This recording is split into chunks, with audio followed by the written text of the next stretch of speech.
ধীরে ধীরে কি এক আশ্চর্য পরিবর্তন আসিয়া পৌঁছাইল।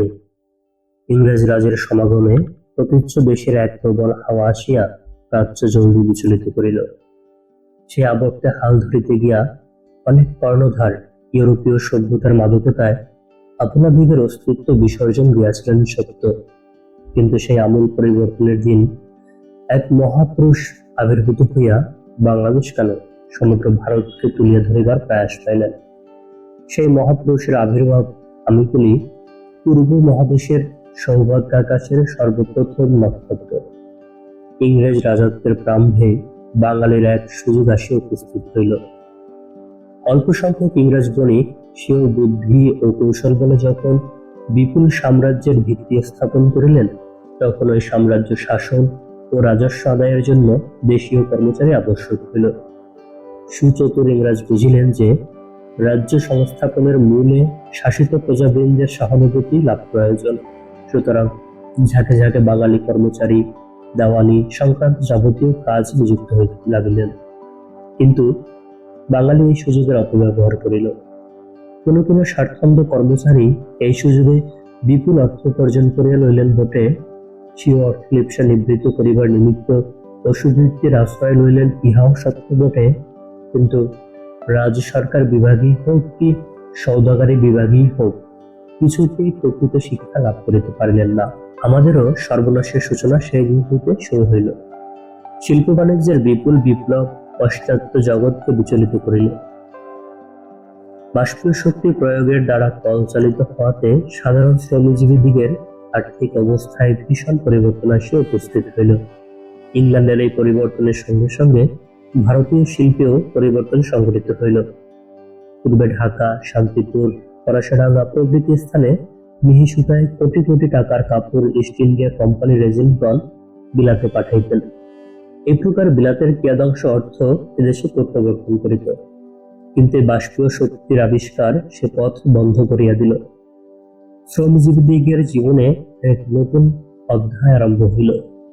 এই পরিবর্তনে অনেক ক্ষুদ্র ব্যবসায়ী ও শ্রমজীবীর সর্বনাশ হইয়াছে, তাহাতে কিছুমাত্র সন্দেহ নাই।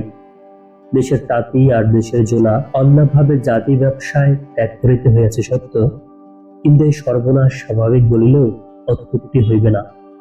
প্রাকৃতিক নিয়মে দুর্বলকে পরাজিত হইতেই হইবে। বলশালের জয় অবশ্যম্ভাবী। এ প্রকার দেশীয় শিল্পের তুমুল মূলে সুতীক্ষ্ণ কঠোরাঘাত হইল। ভারতীয় শিল্প নির্মূল হইল। বৈদেশিক শিল্প ভারতবর্ষে অভাব মোচনে নিয়োজিত হইতে লাগিল। আর কোটি কোটি টাকা দেশ ছাড়িয়া বৈদেশিক সমৃদ্ধি বর্ধনে ব্যয়িত হইতে লাগিল। ইংল্যান্ড হইতে দেখিতে দেখিতে বহু শত ব্যবসায়ী কলিকাতা, বোম্বাই, মাদ্রাজ প্রভৃতি প্রধান প্রধান নগরে ব্যবসায়ের কেন্দ্র স্থাপন করিলেন। আর একদিক হইতে এদেশজাত কার্পাস, পাট, শস্য প্রভৃতি ইংল্যান্ডের চালনা করিতে লাগিলেন। আমাদের দূরদৃষ্ট তাই নিজের কার্পাস ও পাট অপরের দ্বারা বুনাইয়া শতগুণ মূল্যে কিনিয়া লজ্জা নিবারণ করিতে লাগিলাম। ম্যানচেস্টার বৈদেশিক লক্ষ্মী আপনার গৃহে আবদ্ধ করিলেন, আর আমরা ভিখারি সাজিয়া রাস্তায় নামিতে বাধ্য হইলাম। এই সময় বাঙালি কারানের সৃষ্টি ইংরেজ বণিক প্রজাপতির কৃপায় আরম্ভ হইল। ইংরেজ বণিক বাঙালির সহায়তায় ভিন্ন ব্যবসা চালাইতে পারিতেন না, কিন্তু ক্রয় বিক্রয়, আদান প্রদান প্রথমত প্রায় সমস্ত বাঙালি কারানের হাত দিয়ে হইত। অনেক নিরক্ষর ফৌসের মৎস্যজীবীরা এই সুযোগে গ্রহণপতি নিয়ে পড়িলেন, কিন্তু অশিক্ষিতের হাতে বিপুল ঐশ্বর্যের আগমনে যাহা ঘটিবার তাহাই ঘটিতে লাগিল। ইন্দ্রিয়ের প্রবল প্ররোচনায় ও স্বাচ্ছন্দ্যের বাতাসে বিলাসিতার আগুন দাউ দাউ করিয়া জ্বলিয়া উঠিল। কর্মক্ষম হইয়াও বাঙালি স্বাধীন ব্যবসার দ্বারা স্বাধীন জীবিকা অর্জন করিতে অক্ষম হইয়া পড়িলেন। ইত্যবসরে গুজরাট, রাজপুতনা ও উত্তর পশ্চিমাঞ্চলবাসীগণ ঝাঁকে ঝাঁকে আসিয়া সমস্ত ব্যবসা দখল করিতে লাগিলেন। আর বাঙালি ধ্রুব তারার ন্যায় কেরানিগিরি লক্ষ্য করিয়া ইংরাজি শিখিতে লাগিলেন। সুতরাং উচ্চ শিক্ষার অভিমানে জ্বলিয়া পড়িয়াও 20 থেকে 25 টাকার কেরানি বৃত্তিতেই জীবনযাপন বাঙালি যুবকের চরম পুরস্কারে নির্ধারিত হইল। এই প্রকার ইংল্যান্ডের রাজলক্ষ্মী অনুগামী হইয়া বাঙালি কেরানি পাঞ্জাব হইতে ব্রহ্মদেশ পর্যন্ত ছড়াইয়া পড়িল। আর কিসে চাকরি বাগাইব, মস্তিষ্কের প্রখরতা হতেই ব্যয়িত করিতে লাগিল। বস্তুত উদরের উৎকট চিন্তা বাঙালির মনুষ্যত্ব পর্যন্ত কাড়িয়া লইয়াছে। সাধারণ সরলতা ও সাহসিকতা পর্যন্ত হৃদয় হইতে উৎপাটিত হইয়াছে। এখন বুদ্ধির প্রখার্য ঘৃণিত চাটুকারিতায় ও ততোধিক ঘৃণিত কপটতায় দৃষ্টি হইতেছে। বিশ্বস্ত সূত্রে শুনিয়াছি, মফস্বলের কোন এক ইংরেজ জজের প্রিয়তমা পত্নীর বিয়োগ হয়। এই নববিবাহিতা পত্নীর বিয়োগজনিত নিবারণ শোক অপনোদন করিবার নিমিত্ত উক্ত জজ মহাশয় প্রতিদিন নির্দিষ্ট সময়ে মৃত পত্নীর কবর সন্নিহিত হইয়া নির্জনে অশ্রুপাত করিতেন।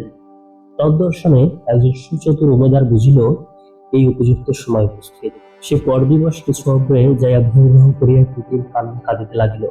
ওই সজরে বৃক্ষে করাঘাত করে মা আমার চলিয়া গিয়াছেন, আর আমার কে পালন করিবে ইত্যাদি বৎ চিৎকার করিতে লাগিল। বলা বাহুল্য, রাজপুরুষ অচিরেই সহানুভূতির পুরস্কার ব্যবস্থা করিলেন। বস্তুত চাকরি যাহাদের উপজীবিকা হয়ে দাঁড়াইয়াছে, তাহার আত্মসম্মান জ্ঞান আদৌ নাই বলিলেও অত্যুক্তি হয় না। তখন দাসবৃত্তি গৌরবের বিষয় বলিয়া অনুমিত হয়। এখানে একটি কৌতুকবহ প্রকৃত ঘটনার উল্লেখ না করিয়া থাকিতে পারিলাম না। হাজারিবাগ অঞ্চলে কোন মুসলমান ভদ্রলোক জেলার ম্যাজিস্ট্রেট সাহেবের আটডালের পদপ্রার্থী হন। তাহার 500 থেকে 600 টাকা বার্ষিক আয়ের জমি জমা ছিল ও স্বীয় গ্রামে সম্ভ্রান্তি বলিয়া কিছু প্রতিপত্তি ছিল। লোকে তাহার ইদৃশ আচরণে ক্ষুব্ধ হইয়া জিজ্ঞাসা করাতে তিনি তৎক্ষণাৎ বলিয়াছিলেন, সরকারি চাকরি इसमें इज्जत करता है। হায়, যে দেশে আজ ইজ্জতের অর্থ এই জানি না, সে দেশে অপমান কি।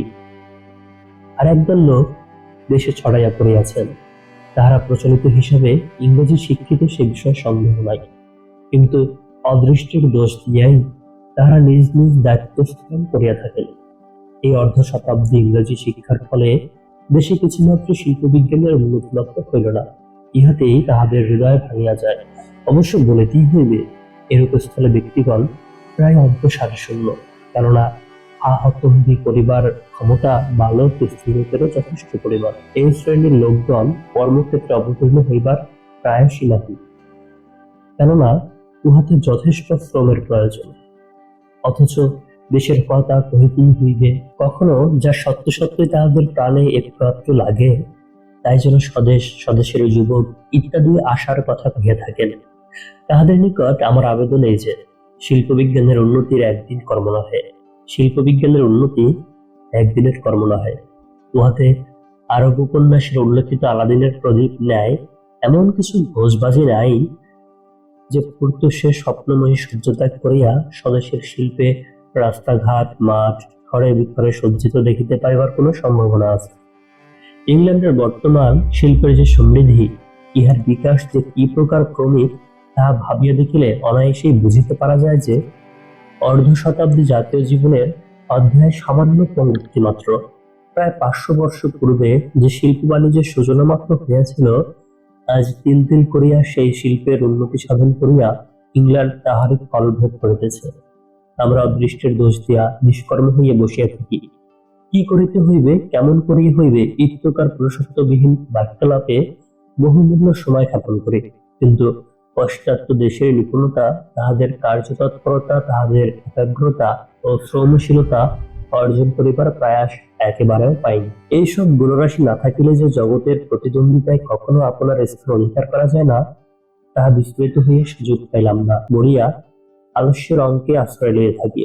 কিন্তু ব্যবসা বাণিজ্যে কেন, জগতের সর্ববিধ ব্যাপারে একটু সাহস করিয়া ছাপ দিতে না পারিলে উত্তীর্ণ হইবার সম্ভাবনা নাই। বস্তুত জলে না নামিয়া মৎস্য ধরিবার প্রবৃত্তি ভারতের ন্যায় সুষুপ্ত দেশেই সম্ভব, কিন্তু ইহাই অত্যাশ্চর্য যে এই সুষুপ্তি অধুনা দুর্ভিক্ষের প্রবল সংঘাত ভাঙা সত্ত্বেও এই ঘুমন্ত অলস জাতিতে আপনার পায়ে দাঁড়াইবার প্রবল ইচ্ছা এখনো জন্মিল না।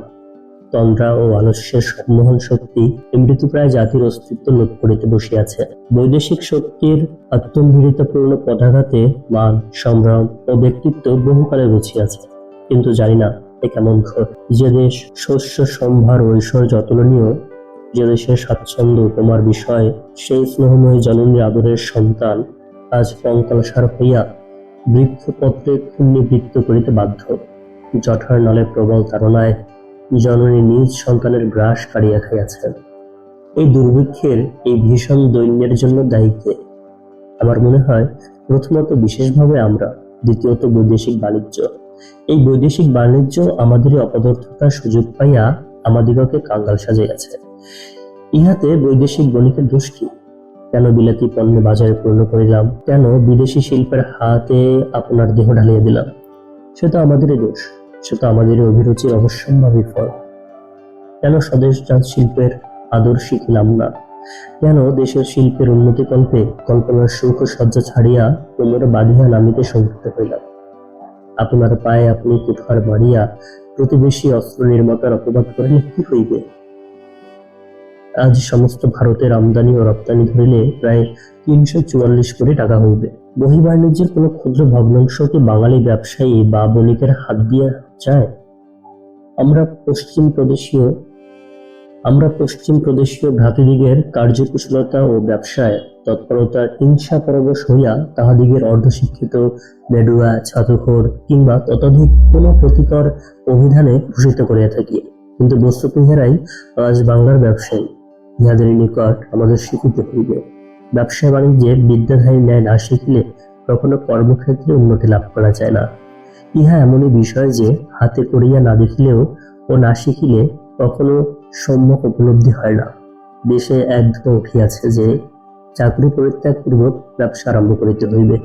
আজকাল প্রায় সকল যুবতী বলিয়া থাকেন, ভালো চাকরি না পাই দোকান খুলিব। ইহা অতি উত্তম চেষ্টা, সন্দেহ নাই। কিন্তু আমার মনে হয় এই বিষয়ে পাশ্চাত্য দেশের রীতি সব সুপ্রশস্ত। বাণিজ্য ব্যবসায় উচ্চ যুবকগণ প্রথমত কোন শিল্পকলা কি দোকানে শিক্ষানিবেশ হইয়া কিছুকাল যাপন করুন। এই সময় অবিশ্রান্ত পরিশ্রম ও একাগ্রতার সহিত কর্ম করিয়া ব্যবসায় কিংবা শিল্প সম্বন্ধে পুঙ্খানুপুঙ্খানুরূপে অবগত হন। ততপরে সেই অর্থই হোক কি যুক্ত ভাণ্ডার খুলিয়া কার্যক্ষেত্রে অবতীর্ণ হন। ইহাতে কৃতকার্যতা প্রায় এক প্রকার নিশ্চিত হয়ে থাকে। কিন্তু এদেশের নব্য যুবকরা বহু অর্থ ও চশমা, চুরুট, চেন লইয়া বাজারে অবতীর্ণ হন। এই সকল যুবক দুগ্ধ ফেননির্ভর শয্যায় লালিত পালিত। পিতামাতা, ভ্রাতা, বন্ধুর, কখনো বা নবপরিণীতা ভার্যার স্নেহরসে সিক্ত ও পরিবর্ধিত।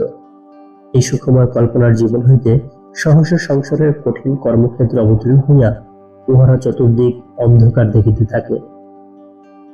কৃত্রিম বন্ধু ও ব্যবসায়ের উপর বিশ্বাস স্থাপন করিয়া শীঘ্রই বাইবেলে উক্ত যুবকের ন্যায় পিতার চরণ উপস্থিত হয়। বস্তুত এতাবৎ কালের মধ্যে কতিপয় ভদ্র যুবক ব্যবসা আরম্ভ করিয়াছেন সত্য, কিন্তু অপেক্ষাকৃত অল্প শিক্ষিত কি অশিক্ষিত দোকানদারের প্রতিযোগিতায় তাহাদিগকে দোকানপাট গুটাইতে হইয়াছে। শিক্ষিতের দোকান ও সাধারণ দোকানে কিঞ্চিৎ প্রভেদ আছে। সাজসজ্জার চটক, আলো, টেবিল ক্লথ ইত্যাদির বাহার ছড়িয়ে দিলেও দোকানের তত্ত্বাবধান সম্যকরূপে না হওয়ায় কর্মচারীর উপর বিশ্বাস ন্যস্ত করিয়া স্বয়ং দোকান পরিত্যাগ করিয়া ময়দানে ক্রিকেট ক্রীড়ায় ব্যস্ত থাকায় অধিকাংশ যুবক ব্যবসায় অকৃতকার্য হইয়া থাকেন। যাহা হোক, এখানে আমাদের যুবকগণের বণিক জীবনের এই প্রধান কথা কয়েকটি স্মরণ রাখিয়া অবতীর্ণ হইতে হইবে, নচেত কৃতকার্য হইবার আশা সুদূর পরাহত। এই বাণিজ্য দরিদ্রের কথা ভাবিলে সত্যিই প্রাণে আঘাত লাগে। বাংলাদেশে প্রায় 40টি পাটের ঘর, কিন্তু ইহার একটিরও মালিক বাঙালি নহে। বাঙালি স্বদেশী হইলেন, কিন্তু এই ভাব সংরক্ষণের জন্য মুম্বাইয়ের দিকে হা করিয়া তাকাইয়া রহিয়াছে।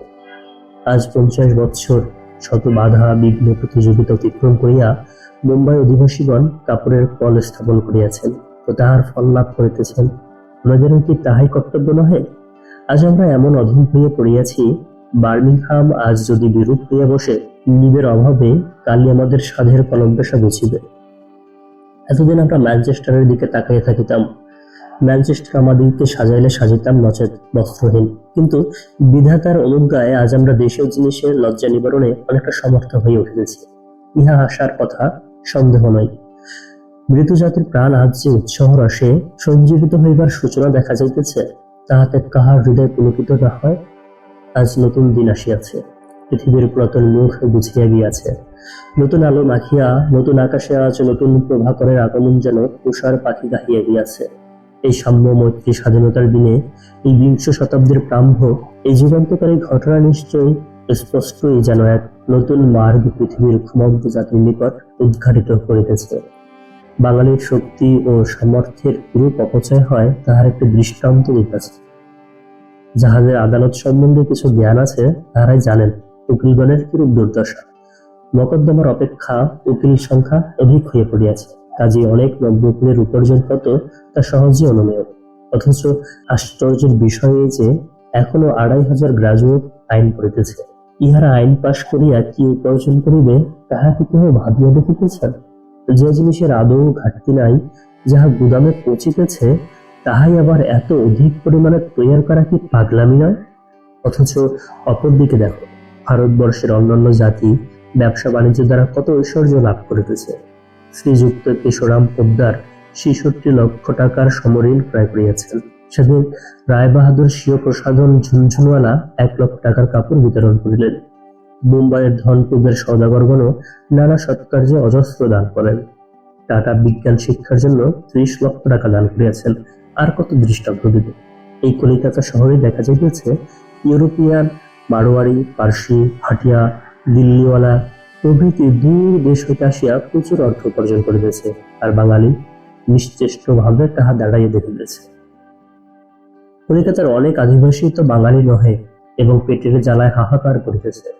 10,000 ভাটিয়া কলিকাতায় সদাগারি করিয়া ধনবান হইতেছে, আর মসিজীবী বাঙালি আধা পেটা খাইয়া কোনো মতে বাঁচিয়া আছে। কিন্তু সর্বদেশব্যাপী শিল্পোন্নতির প্রবল চেষ্টা না থাকিলে কখনো মাতৃভূমির সৌষ্ঠব্য সম্পন্ন হইতে পারে না। যেরূপ বোম্বাই, সেরূপ বাংলায় দেশবাসী কর্তৃক পরিচালিত কলকারখানার একান্ত আবশ্যক হইয়া পড়িয়াছে। এই শিল্পোন্নতির বিষয় বিবেচনা করিতে গেলে একটা প্রশ্ন স্বতঃস্থই মনে উদিত হয়, শিল্প শিখিবার ব্যবস্থা কোথায়?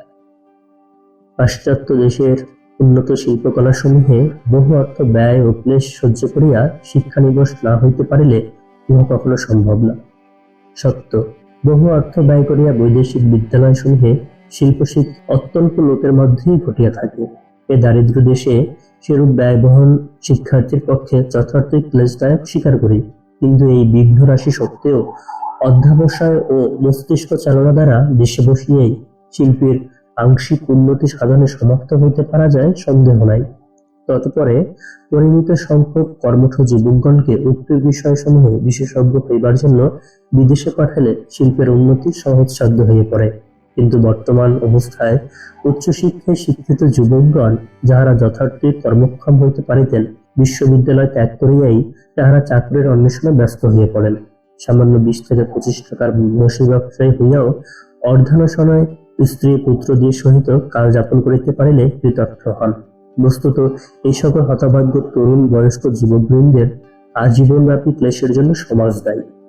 কিশোর বয়স অতিক্রম না করিতেই, শিক্ষার ও জ্ঞান উপার্জনের প্রবেশ মার্গে উপস্থিত না হইতেই, ভালো মন্দ ইত্যাদির সম্যক উপলব্ধি হইবার পূর্বেই সমাজ পরিণয়ের কঠোর নিকটে বাঁধিয়া যুবকবৃন্দের ভবিষ্যৎ আকাশ গভীর কৃষ্ণ মেঘরাশিতে আবৃত করিয়া বসেন। আশার ক্ষীণলোক সমুদ্র বক্ষস্থিত আলোকগৃহের ন্যায় সংসার কাননের বিহঙ্গ তরুণ বয়স্ক যুবকবৃন্দের দৃষ্টি আকর্ষণ করিয়া হৃদয়ের যে মহৎ ভাব সকল শিক্ষার প্রভাব পুষ্পিত করিতেছিল, সে আলোকমালা বয়সের সঙ্গে সঙ্গে বৃহদায়তন ও সন্নিকটবর্তী হইতেছিল। দারিদ্র্যময় পরিণত জীবনের বিষম ব্যক্ত সংঘাতে হায় সে আলোক নিভিয়া গেল। সংসার সমুদ্রে দিগ্ভ্রান্ত হইয়া হিংসা, দেশ, স্বার্থ ও প্রতিযোগিতায় প্রবল উর্মিমালার তাড়নায় ততোধিক সমাজের দারুণ ঝঞ্ঝাবাতে যুবকের জীবন তরে রবিল। যে দেশের সমাজ উত্থান প্রায়সী যুবকবৃন্দের মস্তকে এইরূপ লঘুরাঘাত করে, সে দেশের যুবক ক্ষিপ্রকায় হইয়া জীবিকা করিয়া ছুটিবে, তাহা বিচিত্র কি? সে দেশে বিশ্ববিদ্যালয় উপাধি ব্যাধি হইবে, ইহাই তো স্বাভাবিক।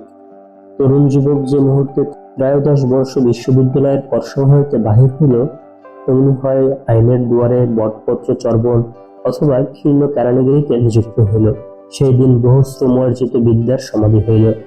হায়, যে দেশে অর্থ কৃমিকীট বলিয়া পরিগণিত হইত, যে দেশে নিষ্কাম জ্ঞান অর্জনই আজীবনব্যাপী কর্ম ছিল, যে দেশের তপবনে বিহঙ্গ কলকণ্ঠের সঙ্গে সঙ্গে ব্রহ্মচারী শিষ্যবৃন্দের ব্রহ্ম মুহূর্ত আবৃত্তির স্বর কানন ভূমিকে মুখরিত করিত, সে দেশই আজ বিদ্যার্জন মসিবৃত্তি করিয়া জীবিকা নির্বাহের উপায় মাত্র।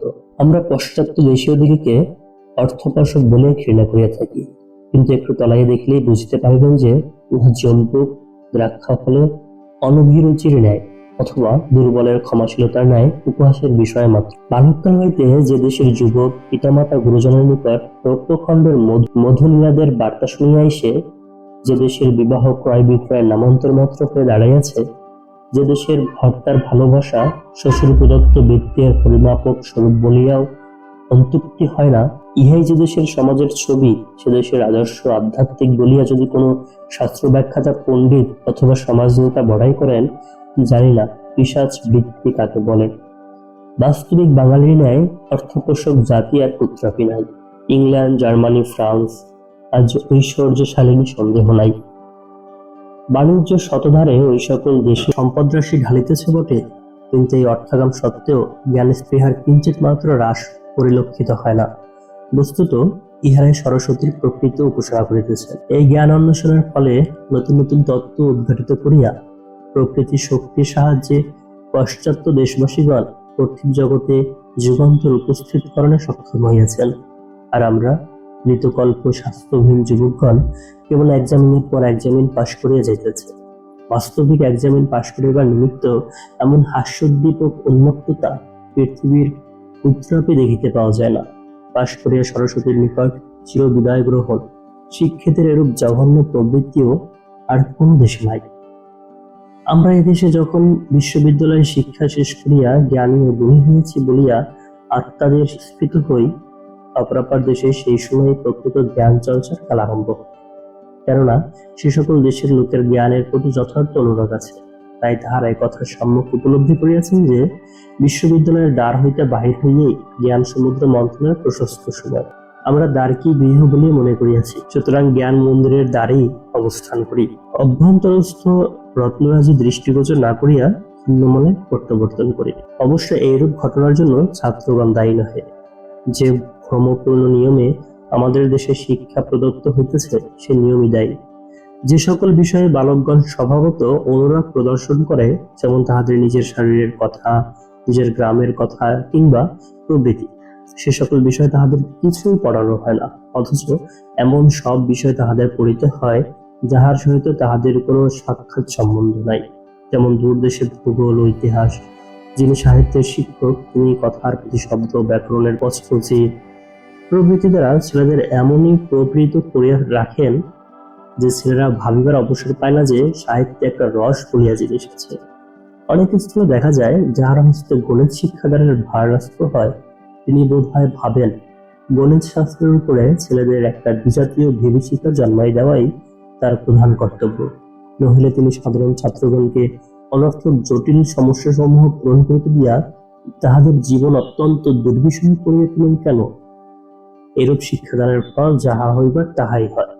ছেলেরা যেদিন পরীক্ষা সমূহ উত্তীর্ণ হয়, সেদিন হইতে মা সরস্বতীর নিকট বিদায় গ্রহণ করেন।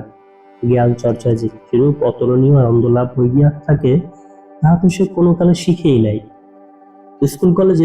স্কুল কলেজে অসার ও নিরস জ্ঞান আহরণের চেষ্টায় যেমন বালকগণের মস্তিষ্কের অপব্যবহার হয়, তেমনি যুবক ও প্রৌঢ়গণ তাহাদের অবসরকালে বিদ্যানুশীলনে ব্যয় না করিয়া গাল গল্প ও নভেল পাঠ দ্বারা নষ্ট করিয়া থাকে। তাহারা বুঝে না একখানা নিকৃষ্ট নভেল পড়িয়া যেটুকু আনন্দ পাওয়া যায়, ইতিহাস, জীবন বৃত্তান্ত বা ভ্রমণ বৃত্তান্ত পড়িলে তাহার অপেক্ষা অধিক আনন্দ লাভ হয়, অথচ সঙ্গে সঙ্গে যথেষ্ট জ্ঞান বৃদ্ধি হয়। আর কয়েকটি কথা বলিয়া আমি এই প্রবন্ধের উপসংহার করিব। আমি বুঝিতে পারিতেছি যে প্রবন্ধের মধ্যে মধ্যে হয়তো আবেগের বশে দুই একটা শক্ত কথা বলিয়া ফেলিয়াছি। আশা করি পাঠক বিশ্বাস করিবেন, এই সকল কথা আমি বিদ্বেষের বশে লিখি নাই। জাতীয় দারুণ দুরবস্থা জনিত দুঃখই আমাকে ঐরূপ বলাইয়াছে। ভারতবর্ষীয় প্রাচীন গৌরবের কথা আমি ভুলি নাই। পূর্বপুরুষগণের পবিত্র স্মৃতির প্রতিও আমি কাহাকেও সম্ভ্রমহীন হইতে বলি না, কিন্তু যাহারা এই স্মৃতির প্রতি সম্ভ্রম যুক্ত হইতে গিয়া তাহাদিগের ভুলগুলিকেও অলঙ্কার বিভূষিত করিতে চাহেন, সেগুলির অনুকরণ করিতে চাহেন, তাহাদিগের জন্যই আমার এই প্রবন্ধের অবতারণা। কুল্লুক ভট্ট ও রঘুনন্দের অপূর্ব পাণ্ডিত্যের প্রশংসা শুনিয়েই যাহারা দেশে সেই প্রাচীন টোলের শিক্ষা প্রণালী সংস্থাপন করিতে চাহেন, নতুনকে একেবারে তাড়াইয়া পুরাতনকে তাহার স্থানে আনিতে চাহেন, তাহাদিগের সহিত আমি কখনো একমত হইতে পারি না। নতুন ভারতবর্ষীয় জাতি নতুন ও পুরাতন উভয় সম্মিলনে গঠিত হইবে। অন্ধবিশ্বাস জাতীয় উন্নতির মূল হইতে পারে না।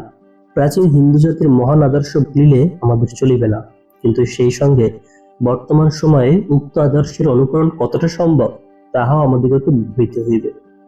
জাতিভেদ ও স্মৃতি ও সামাজিক বহু ব্যবস্থার গুণে ভারতবর্ষে যে এক শান্ত, উদ্বেগবিহীন, প্রতিদ্বন্দ্বিতাবিহীন জীবনযাত্রা প্রণালীর আবিষ্কৃত হয়েছিল, বৈদেশিক ঐতিহাসিকগণের প্রশংসিত যে সুন্দর পল্লীমণ্ডল সমূহ সংগঠিত হয়েছিল, যেরূপ সমাজ সংগঠন পাশ্চাত্য দেশের কাউন্ট টলস্টয় প্রভৃতি মনীষীগণের ও সোশিয়ালিস্টগণের জীবনের চরম স্বপ্ন, ভারতবর্ষ যে সমাজ শৃঙ্খলার ফলে এখনো হিন্দু জাতির মধ্যে পাপের সংখ্যা অন্য জাতিগণের তুলনায় অনেক কম, ভারতবর্ষের যে প্রাচীন পূর্ণ সমাজের তুলনায় পাশ্চাত্য দেশের দারুণ জীবন সংগ্রাম সমাজকে দাবানল বলিয়া বোধ হয়, আমরা যেন সে সকল কথা না ভুলি। কিন্তু তাহার পরে যে একটা কিন্তু আছে, আমরা যেন সেই কিন্তুটাও বাদ না দেই। যতদিন মানুষের স্বাভাবিক দুরাকাঙ্ক্ষা না বিগঠিত হইবে, যতদিন মানুষের মনে তাহার সহচরগণের উপর প্রাধান্য লাভ করিবার ইচ্ছা থাকিবে, যতদিন এক জাতি অন্য জাতিকে নিজের স্বার্থের জন্য দাসত্ব শৃঙ্খলে বন্ধ রাখিতে চেষ্টা করিবে, ততদিনের মধ্যে যে জাতি নিজেদের সমাজকে সোশিয়ালিজমের আদর্শে গঠিত করিবে, সে জাতিকে যে শীঘ্রই অন্যের দাসত্বের জীবন কাটাইতে হইবে সে বিষয়ে সন্দেহ নাই। ভারতবর্ষ ইহারই প্রকৃষ্ট উদাহরণ। ধারাবাঁধা নিয়মের নিগড়ে বন্ধ থাকিয়া প্রতিভা বিকাশ হইতে পারে না। বর্তমান যুগের বিশ্ববিদ্যালয় সমূহ সম্বন্ধে এমারসন যে কথা বলিয়াছেন, ভারতবর্ষ নব্য স্মৃতি ও কুলের শিক্ষা প্রণালী সম্বন্ধে সে কথা আরো অনেক বেশি জোরে বলা যাইতে পারে।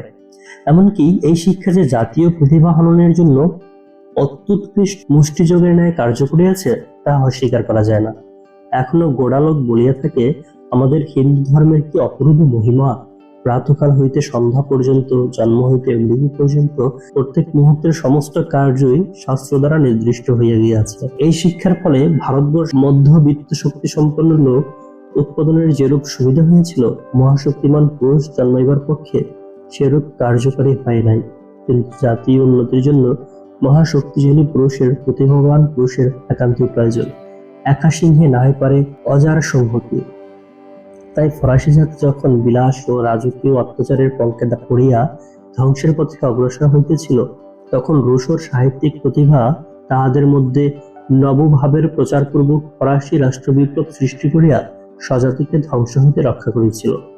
আবার যখন বৈপ্লবিক সৈন্যগণ রাজপক্ষীয়দের দ্বারা পুনঃ পুনঃ পর্যদস্ত হইতেছিল, তখন ইঞ্জিনিয়ার কর্ণ তাহার নব্যভূহে রচনা প্রণালী আবিষ্কার করিয়া বিপক্ষের গতিরোধ করিবার ব্যবস্থা করিলেন।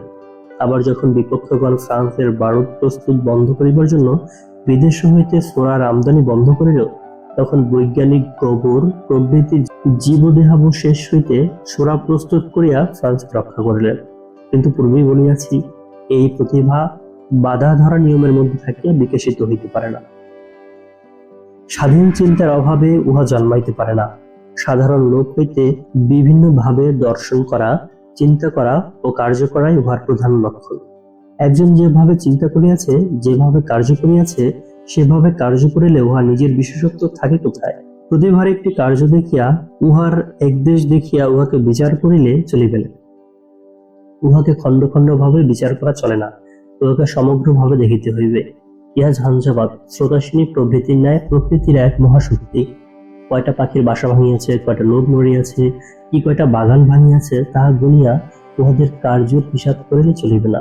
সেই সঙ্গে উহাদের কত নগরের দূষিত বায়ু বিদরিত করিয়া, কত জমির উর্বরতা বৃদ্ধি করিয়া, কত জনপদের পানীয় সংস্থান করিয়া, অসংখ্য জীবের জীবন রক্ষার ব্যবস্থা করিয়াছে, তাহার বিষয়ে ভাবিতে হইবে। কিন্তু দুর্ভাগ্যক্রমে অধঃপতন যুগের ভারতবর্ষ হইতে প্রতিভা বুঝিবার শক্তি অনেকাংশে বিলুপ্ত হইয়াছে। কত শক্তিমান পুরুষকে জীবনের একটা ভুলের জন্য সমাজচ্যুত হইতে হইয়াছে। অনেক সময় বিপক্ষ দলেই যোগ দিতে হইয়াছে। শত্রুতার সহায়তায়, একটু পেঁয়াজের গন্ধ, ভয় বা লোভে পড়িয়া একদিন অখাদ্য ভোজনে কত গৃহস্থের জাতিপাতের কারণ হইয়াছে। বাস্তবিকই হিন্দু যেরূপ কঠোরভাবে সমাজের নিয়ম লঙ্ঘনকারীদেরকে সমাজচ্যুত করিয়াছে, তাহা আশ্চর্যজনক। হায়, সেকালের নিয়মকর্তা ব্রাহ্মণ পণ্ডিতগণ, আপনারা কি চাণক্য পণ্ডিতের মহাবাক্য ভুলিয়া গিয়াছেন যে আপতকালে অর্ধেক পরিত্যাগ করিতে হয়? সেকালের দাম্ভিকগণ যদি তোমরা কল্পনার চক্ষে দেখিতে পাইতে, যাহাদিগকে তোমরা সামান্য কারণে সমাজচ্যুত করিয়া অশেষ কষ্টে নিপতিত করিয়াছিলেন, তাহাদিগের ক্লিষ্ট আত্মা তোমাদিগকে শাপ দিতেছেন। যেমন আমাদিগকে সামান্য অপরাধে জাতিচ্যুত করিতেছ, তেমনি তোমাদের বংশধরগণ রেলে, পুলিশে ও অন্যান্য বিধি দাসত্ব জীবনযাপন করিয়া আমাদিগের অপেক্ষা শতগুণে অধিক পাপী হইয়া তোমাদের কুলে কালি দেবে। বাস্তবে কি এই ভীষণ নিয়ম জাল আর একটা উপকার করিয়াছে। মদ্যপান নিবারণী সভায় মদ্যপান করিব না বলিয়া প্রতিজ্ঞা করিয়া লোকে যদি পরে মদ্যপান করিতে আরম্ভ করে, তবে সে শুধু যে মদ্যপান জনিত অপরাধী করে তাহা নহে, প্রতিজ্ঞা ভঙ্গজনিত পাপে তাহার চরিত্র আরো বেশি অধোগতি প্রাপ্ত হয়। তাই ওই সকল নিয়মের ফলে আজকাল বাঙালি সমাজে ভীষণ মিথ্যাচারের প্রবর্তন হইয়াছে, এবং এই মিথ্যাচারের দ্বারা কোনো জাতি উন্নতি লাভ করিতে পারে না। বংশ পরম্পরাগত সংস্কার যাহা আবহমানকাল চলিয়া আসিতেছে, তাহা বর্জন করিতে হইলে যথেষ্ট সাহস ও ত্যাগ স্বীকারের আবশ্যক। তুমি যদি সমাজের মতে মত না দিয়া চলো, তাহা হইলে সমাজ তোমার পৃষ্ঠে বেত্রাঘাত করিবে। মধ্যযুগে ইউরোপে যাহারা নতুন ধর্ম প্রচার করিতেন, তাহাদের পোড়াইয়া মারা হইত। কোমল স্বভাব সম্পন্ন হিন্দু অবশ্য সমাজ সংস্কারকে পোড়াইয়া মারে না বটে, কিন্তু বুদ্ধির জোরে নানা কূট উপায় অবলম্বন পূর্বক তাহাকে যথেষ্ট নিগৃহীত করে। তুমি যদি সমাজের আদেশ অগ্রাহ্য করো, তাহা হইলে তোমার এক ঘরে হইতে হইবে, তোমার ধোপা নাপিত বন্ধ হইবে, তোমার বাড়ি কেউ জল গ্রহণ করিবে না, তোমার কন্যা কেহ বিবাহ করিবে না, ইত্যাদি। কাজের ফল এই হইয়াছে যে আমরা আর ভাবিয়া চিন্তা কাজ করি না, যাহা ধারাবাহিক ভাবে চলিয়া আসতেছে তাহাই অনুকরণ করি। একবার প্রশ্ন করি না, কেন করিতেছি, ইহার পর আবার গুরুবাদ আসিয়া সর্বনাশ করিব। গুরু বলিলেন, আমার উপর অচলা আস্থা স্থাপন করো, কোন যুক্তিতর্ক বা প্রশ্ন করিও না, তাহা হইলেই উদ্ধার হইবে, মুক্তি লাভ করিবে। গুরু তোমার চক্ষু বাঁধিয়া গলায় রজ্জু দিয়া টানিয়া লইয়া যাইবে, তুমি তাহাতে কোনো আপত্তি করিতে পারিবে না। একজন মানুষকে অভ্রান্ত মনে করিয়া তাহার আজ্ঞা পালনে নিজের যুক্তি বিবেচনায় বিসর্জন দিলে আমাদের কার্যসমূহ যে যুক্তিহীনতার সহিত সম্পাদিত হইবে এবং তার দ্বারা সমাজের অবনতি ও সংসাধিত হইবে, সেই বিষয়ে আর বিচিত্র কি আছে। হিন্দুগণ, তোমরা যে সকল কঠোর নিয়ম পুনরায় সমাজে প্রত্যাবর্তনের অভিলাষ হয়েছে, একবার ভাবিয়া দেখো দেখি, সে নিয়ম সকল যদি তোমাদের পূর্ব গৌরবের দিন প্রচলিত থাকিত, তাহা হইলে তোমাদের কিরূপ অবস্থা হইত। ভাবো দেখি, যদি সত্যবতী নন্দন ব্যাসদেব ও তৎপুত্র মহাভাগবত সুখদেব গোস্বামীকে দ্বিভর কুলেই কালযাপন করিতে হইত, যদি চণ্ডাল রাজ গুহকের মিত্র চণ্ডাল আলিঙ্গনকারী রঘুকুলপতি রামচন্দ্রকে জাতিচ্যুত হইয়া চণ্ডাল বংশেই বাস করিতে হইত, যদি গোপ গৃহপালিত গোপান্ন ভোজী শ্রীকৃষ্ণকেও জাতিচ্যুত অবস্থায় থাকিতে হইতে, তবে তোমরা হিন্দু ধর্মের গৌরব করিতে কি লইয়া? এককালে ভারতবর্ষের উন্নতি হইয়াছিল স্বাধীন চিন্তা ও স্বাধীন আচারের দ্বারা। আবার যদি ভারতে উন্নতি হয়, তবে তাহাও স্বাধীন চিন্তা ও স্বাধীন আচারের অনুষ্ঠান দ্বারাই হইবে। ভাবের দাসত্ব ও শারীরিক দাসত্ব উভয়ই জাতি উন্নতির সমান অন্তরায়। যাহারা এদেশের মনের উপর ইংরেজি ভাবের দাসত্ব আনিতে চাহেন, বা যাহারা এদেশের মনের উপর সংস্কৃত ভাবের দাসত্ব আনিতে চাহেন, তাহারা উভয়ই ভ্রান্ত। হারবার্ট স্পেন্সার বা শঙ্করাচার্য উভয়ই বলিয়াছেন, বলিয়েই কোনো কথা মানিয়া লইতে হইবে তাহা নহে। নিজের যুক্তি ও বিচারের দ্বারা উহার যথার্থই প্রমাণিত হইলে তবে তাহা গ্রহণ করিতে হইবে। ইহাই স্বাধীন চিন্তার মূল সূত্র। ভারতবর্ষে পুনরায় স্বাধীন চিন্তা ও স্বাধীন আচারের পরিবর্তিত হোক। উহা মাঝে মাঝে ডোবার পঙ্কিল দুর্গন্ধ জল আনিয়া দেয় বটে, কিন্তু মন্দাকিনীর পুত বারিধারা উহাতে আসিবে, আর কিছু হইতে নহে। এই দীর্ঘ প্রবন্ধে নিম্নলিখিত কথা কয়টি স্পষ্ট করিবার প্রয়াস পাইছি। সেই বিষয়ে কদ্দূর কৃতকার্য হইয়াছি বলিতে পারি না। মস্তিষ্কের প্রখার যে বাঙালি জাতি পৃথিবীর আর কোন জাতির অপেক্ষা নিকৃষ্ট নহে। দুর্ভাগ্যক্রমে যে পথে এই সুখ নিয়োজিত করিলে নানা সুফল প্রসব করিত, সে পথে ইহাদের নিয়োগ হয় নাই। তাই জগতের সমক্ষে বাঙালি জাতির কীর্তি নিদর্শন স্বরূপ দেখাইবার অতি অল্পই বিষয় আছে। মুসলমান শাসনকালে তীক্ষ্ণ বুদ্ধিবৃত্তি ন্যায় নিষ্ফল কুটতর্কে ও স্মৃতির জটিল ও স্থানে স্থানে হাস্যোদ্দীপক বিধি ব্যবস্থা প্রণয়নে ও প্রচলনে ব্যয়িত হয়েছিল, সত্যানুসন্ধানে ব্যবহৃত হয় নাই। আবার ইংরেজ শাসনকালে কেরানি লেখনী চালনে এবং উকিলে অনাবশ্যক বাগবিতণ্ডায় এই দুর্লভ শক্তি নিঃশেষ হয়ে যাইতেছে। কিন্তু আশা করি কুসংস্কারচ্ছন্ন পথ ভ্রান্ত বঙ্গদেশে স্বাধীন চিন্তার ও সত্যানুরাগের নির্মল স্রোত আসিয়াছে। বঙ্গীয় যুবক জাগ্রত হইতেছে। জঘন্য দাসত্বের পরিবর্তে কোন কোন কর্মকুশল যুবক ব্যবসা ও বাণিজ্যে ধনাগমের পথ প্রদর্শন করিবে, কলকারখানা স্থাপন করিবে এবং কোন কোন তীক্ষ্ণ বুদ্ধি যুবক ঐতিহাসিক ও বৈজ্ঞানিক গবেষণায় স্বীয় জীবন উৎসর্গ করিবে। অচিরে বাঙালি জাতি জগতের উন্নত জাতিসমূহের স্থান অধিকার করিয়া বিধাতার মঙ্গলময় আদেশ প্রতিপালন করিবে। ইন্ডিয়ান বিজনেস নামক পত্রিকায় সম্প্রতি যে একটা সার্থকর্ম প্রবন্ধ প্রকাশিত হইয়াছে, তাহার চুম্বক নিম্নে উদ্ধৃত করিয়া এই প্রবন্ধ শেষ করে দিছি। একজন পাকা ব্যবসাদারকে শিক্ষিত লোক বলিতে হইবে।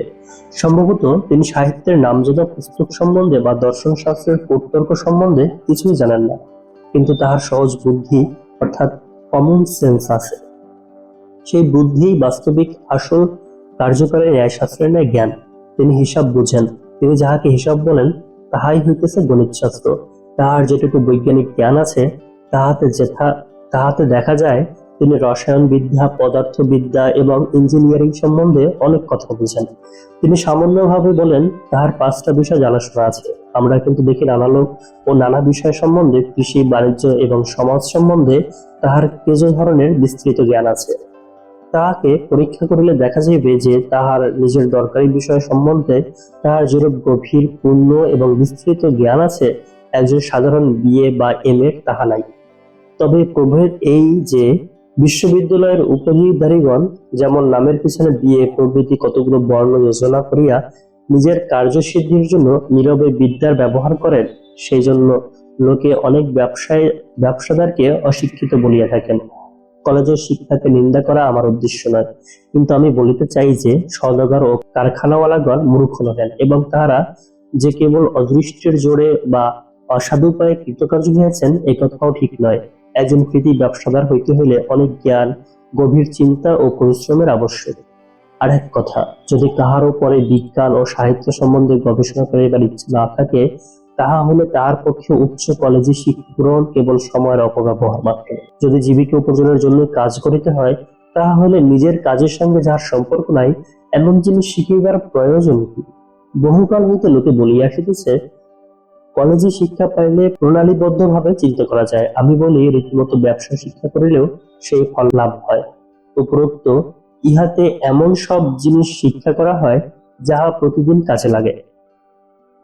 ব্যবসাদারের পক্ষে বিজ্ঞান জানা আবশ্যক, কিন্তু বিশ্ববিদ্যালয়ে আরো অনেক যেসব বেদরকারি জিনিসের শিখানো হয় তাহার কোনো প্রয়োজন নাই। যদি বিশ্ববিদ্যালয়ে এমন সব জিনিস শিখানো হয় যাহার ফলে লোক জীবন সংগ্রামের যোগ্যতা দেখাইতে পারে, তাহা হইলে বিশ্ববিদ্যালয় মানব জাতির যথার্থ উপকার করিবে এবং দেশের উন্নতি ও শ্রীবৃদ্ধির সহায়তা করিবে। আজকাল কিন্তু দেখা যায় বিশ্ববিদ্যালয় হইতে যাহারা বাহির হন তাহাদের মস্তিষ্কে ব্যাকরণ ও অন্যান্য শাস্ত্রে নানা বেদরকারি বিষয়ে একেবারে বোঝাই হয়ে গিয়াছে। তাহাদের বিদ্যার যথেষ্ট ভরং থাকে বটে এবং তাহাদের কথাবার্তায় খুব জৌলসে থাকে, কিন্তু নিজের বা পরিবারের সম্যক ভরণ পোষণে তাহারা একেবারেই অক্ষম। এই নিয়মের ব্যতিক্রম অতি অল্পই দেখা যায়।